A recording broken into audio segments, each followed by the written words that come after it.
The heritage America stands on today is reflected vividly in the lives of great American authors.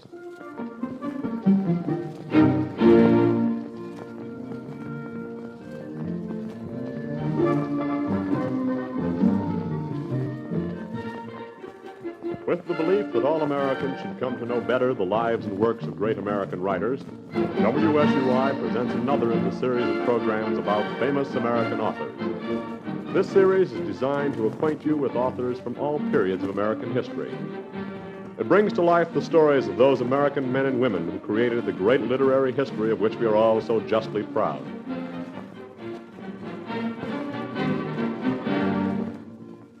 Have you heard of the wonderful one-horse shay that was built in such a logical way?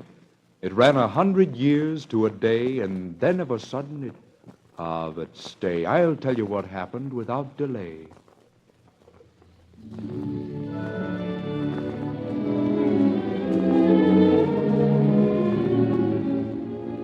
Oliver Wendell Holmes, his life and the long curve of his career embraced and expressed the golden age of Boston.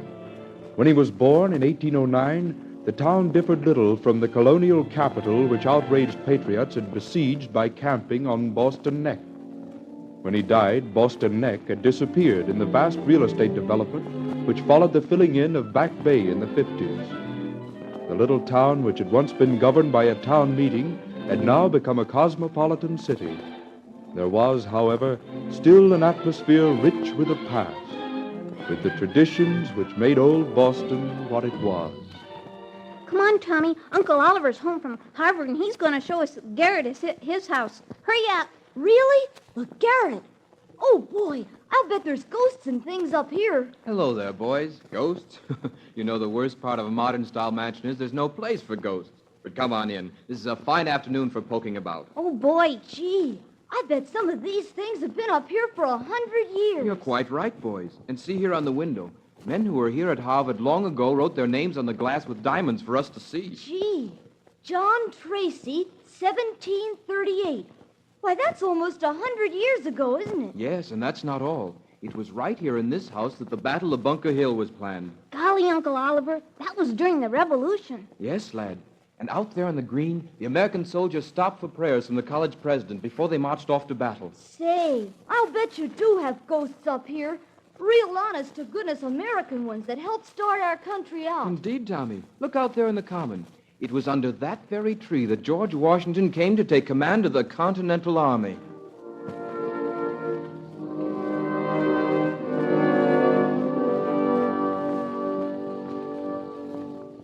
Now, in building of shays, I'll tell you what. There's always somewhere a weakest spot. In hub, tire, felloe, in spring or thill, in panel, a crossbar, a floor, a sill, in screw, bolt, thoroughbrace, lurking still. Find it somewhere you must and will, above or below or within or without. And that's the reason, beyond a doubt, that a shay breaks down, but it doesn't wear out.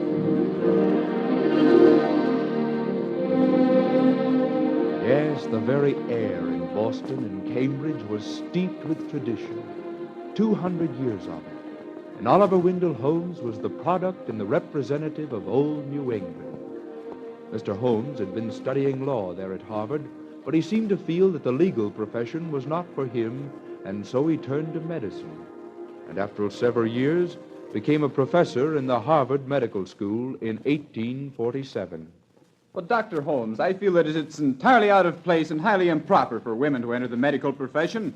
Women were not intended to do a man's work. Yes, Mr. Currier, go on. And as a nurse? Nursing, sir, would be the only acceptable profession for women. Well, I've always felt that this was rather the vocation of women than general medical and especially surgical practice. Yet, I myself followed the course of lectures given by the young Madame Lachapelle in Paris. And if here and there an intrepid woman insists on taking by storm the fortress of medical education, I would have the gate flung open to her, as if it were that of the citadel of Orleans, and she, Joan of Arc, returning from the field of victory.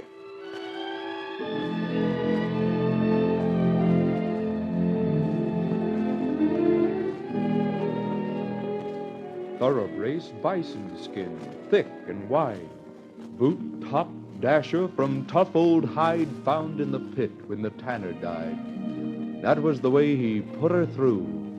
There, said the deacon, now she'll do. Holmes' natural conservatism did not prevent him from giving his approval to reform movements.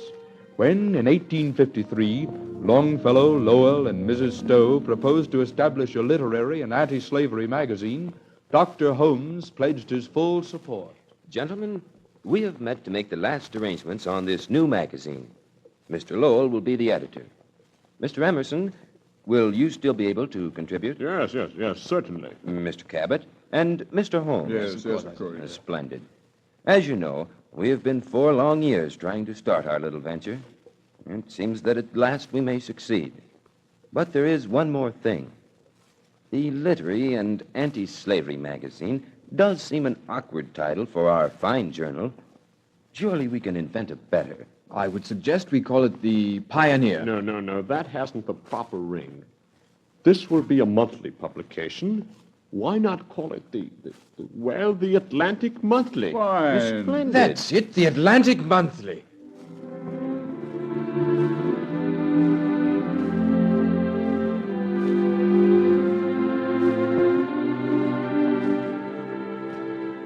Little of all we value here wakes on the morn of its 100th year without both feeling and looking queer. In fact, there's nothing that keeps its youth, as far as I know, but a tree and truth.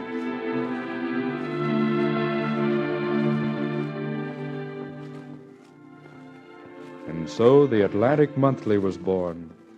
And in the first issues began to appear the articles by Holmes that would become the book we know as the Autocrat of the Breakfast Table. You don't suppose that my remarks made at this table are like so many postage stamps, do you? Each to be only once uttered.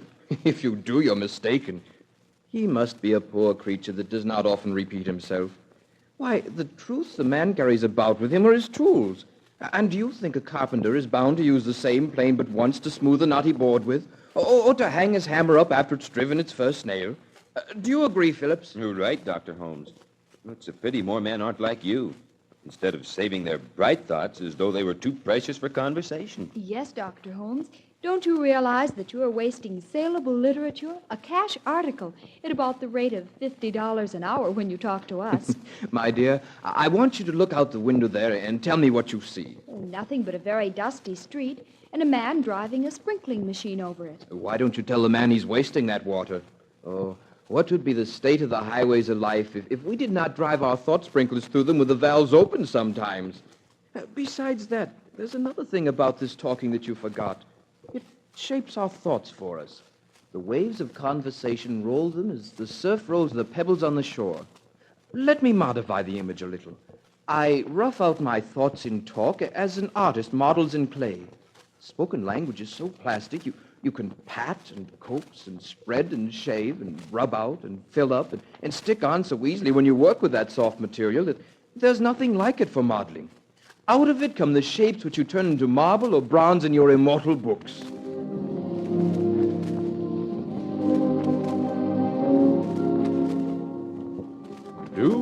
I tell you, I rather guess she was a wonder, and nothing less. Colts grew horses, beards turned gray, deacon and deaconess dropped away, children and grandchildren, where are they? But there stood the stout old one-horse shay, as fresh as on Lisbon earthquake day.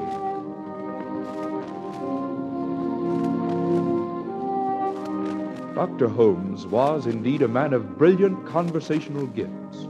He was one of the most notable of the noted circle which composed the Saturday Club in Boston. Longfellow, Emerson, Lowell, Whittier, Thoreau, Bayard Taylor, and the others. These gentlemen were wont to meet in the back parlor of that historical publisher, James T. Fields. With all these and many others, Holmes lived on terms of affectionate regard and comradeship. Talk about conceit as much as you like. It is to human character what salt is to the ocean.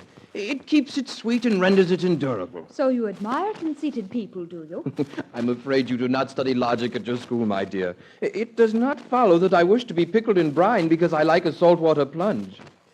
I say that conceit is just as natural a thing to human minds as a center is to a circle.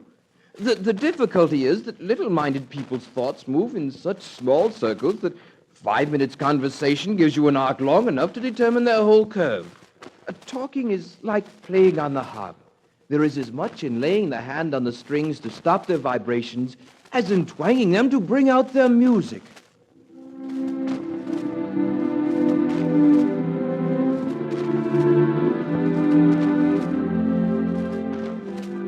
Yes, Dr. Holmes was very fond of conversation, sitting about and philosophizing with his friends and with his fellow boarders, whom he describes in The Autocrat of the Breakfast Table. But he also had a mind in which unexpected baubles of fun were likely to come to the surface at any moment. He had a temperament which not only took delight in the fun, but in all the cheerful side of human existence. Good morning, Dr. Holmes. Good morning, my dear. And how is your schoolwork coming? Oh, very nicely, thank you. My mother's been inquiring after your health. She sends her greetings to you. Oh, very kind of her. Mother told me the other day that she remembers you well when you were a baby. You were brought up on a bottle, you know. I was. How oddly our antenatal history comes out. I'm rather glad to know, however. Henceforth, I shall feel as tenderly every time I visit my wine cellar as Romulus and Remus did when Faustula carried them to the menagerie and showed them to the wolf in his cage. Oh, why, Dr. Holmes.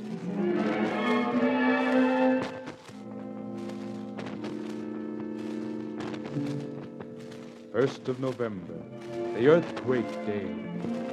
Traces of age in the one-horse shay, a general flavor of mild decay, but nothing local, as one may say. Well, I didn't know Holmes was coming in, but I'm so... Oh, Dr. Holmes! Dr. Holmes! Oh, here you are, sir. Dr. Holmes, I want to welcome you to England. My country is most honored by this visit from you. James here will take your bags. How was the crossing?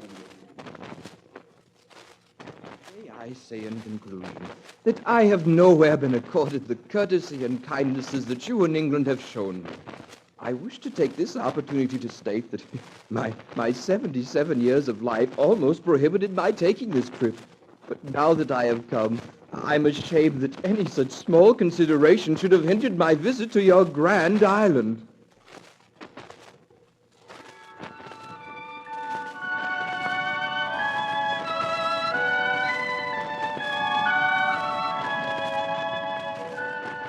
Yes, few men have had in their later years such an intoxicating ovation as was awarded to Oliver Wendell Holmes in England at the age of 77.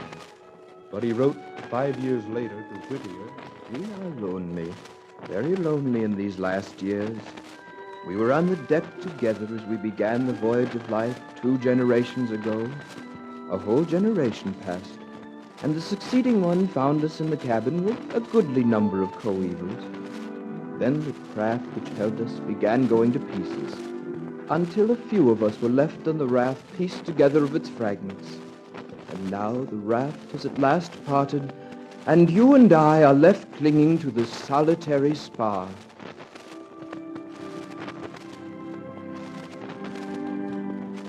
at 9:30 by the meeting house clock, just the hour of the earthquake shock.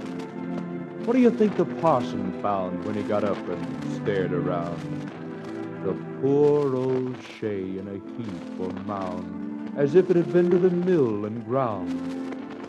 You see, of course, if you're not a dunce, how it went to pieces all at once, and nothing first, just as bubbles do when they burst. End of the wonderful one-horse shay.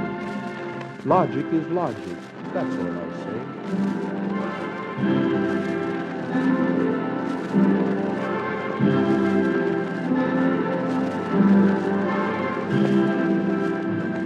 You have just heard another in the series of programs, Famous American Authors.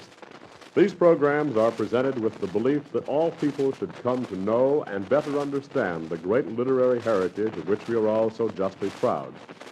Today's story of Oliver Wendell Holmes was written for radio by Abigail Nielsen. Listen next week for another program in the series, Great American Authors.